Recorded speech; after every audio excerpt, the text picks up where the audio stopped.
Hello everyone, my name is Mark Vincent B. Manalo and I'm 19 years old.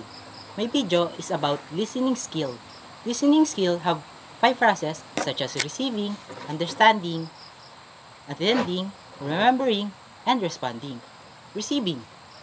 When the sound enter to your hearing mechanism, you will have an idea or additional knowledge about the topic, what you, what you watch, you hear, something like that. Attending. Your attention should be focused on the speaker so that you can focus more and understand it properly. Understanding. The listening skill is needed to be active so you can understand the topic. Then the speaker asks you a question, you can answer it.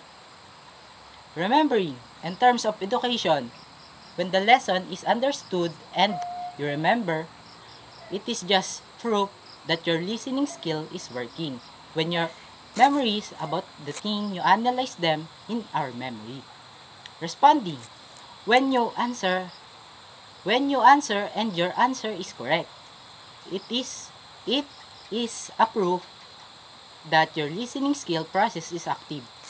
Responding is a statement that really listen to really listen to, especially when you answer correct or related to the topic.